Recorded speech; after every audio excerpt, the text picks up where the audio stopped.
Good morning, children. Today I am going to demonstrate you how the bond formation takes place in a nitrogen molecule. Nitrogen is an element which belongs to group 5A.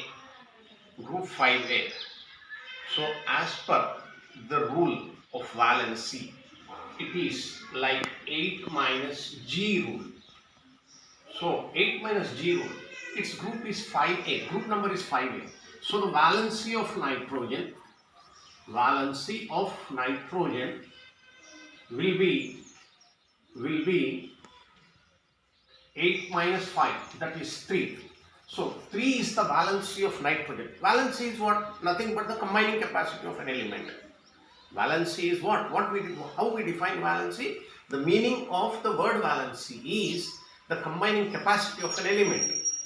That means nitrogen should form 3 bonds. Nitrogen should form 3 bonds. N2, we say N2. We doesn't say N. Molecule of a nitrogen is a diatomic molecule. Nitrogen is a diatomic molecule. It can't exist as N, single N.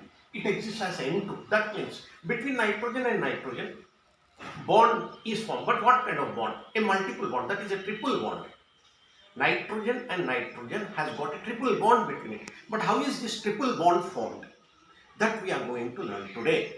Nitrogen, valence is 3, I said. That means it should form 3 bonds now. Nitrogen atomic number is 7. Nitrogen atomic number is 7. So the configuration will become 1s2, 2s2, 2p3. That means in the second shell, L shell, s orbital is fully filled and second shell, p orbital is half filled. Each p orbital is half filled. That means 2px1, 2py1, 2pz1 has got only one electron in each 2p orbital. And 2p orbital, p orbitals are dumbbell in shape, as we all know that p orbitals are dumbbell in shape, s orbitals are spherical in shape. Okay, 2px1, 2py1, 2p1. Each dumbbell shaped p orbital has got only one electron. That means nitrogen 2px1 orbital of one nitrogen atom will combine with 2px1 of the same one more nitrogen atom and it becomes an end-on-end overlap, face-to-face overlap. Maximum overlapping takes place between 2px1 and 2px1 and a strong sigma bond is formed. Whereas the remaining 2p orbitals are there still, which are mutually perpendicular to each other. When this end-on-end overlapping takes place, the remaining 2py1 and 2pz1 orbitals come close and a lateral overlapping takes place between those 2py1 and 2pz1 orbitals.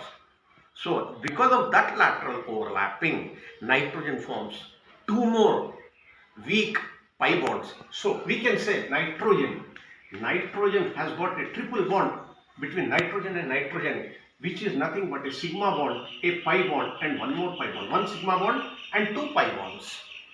So nitrogen molecule has got a triple bond in between 2 nitrogen atoms. And for our information, let us remember this point that nitrogen is forming 3 covalent bonds here. Here there is no transfer of electrons taking place. Here sharing of a pair of electrons is taking place. So nitrogen and nitrogen has got a triple bond, one sigma bond in it and 2 pi bonds. Sigma bond is a strong bond. Why it is so strong? Because of it is face to face, end on end overlap. Maximum overlapping takes place when these two overlap like this, end to end, face to face. At the same time, the remaining 2 py1 and 2pz1 comes close and a lateral overlapping takes place. Because of 2 weak pi bonds are formed. So nitrogen has got a triple bond between these 2 nitrogen atoms.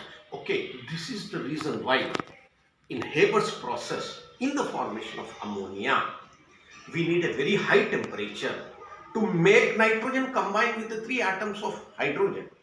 In Haber's process, we need almost about 500 degrees Celsius temperature, that too in the presence of a catalyst. Then only this breaking of a triple bond can take place and nitrogen combines with 3 atoms of hydrogen and forms a ammonia molecule, which we call it as a Haber's process for the formation of one molecule of ammonia, NH3. This is all about nitrogen. Let me once again come from the beginning. Okay, nitrogen belongs to group 5A in the modern periodic table. Group nitrogen belongs to the group 5A. 5A means its valence is not 5. According to 8 minus G rule, the valency of nitrogen is 3. Combining capacity is 3. But now we are going to learn about the formation of nitrogen. Why nitrogen can be a diatomic molecule? Why can't it be a single nitrogen atom? Can't it exist single? It can't exist single. Why? Because 3 p orbitals have got only one single electron in each p orbital.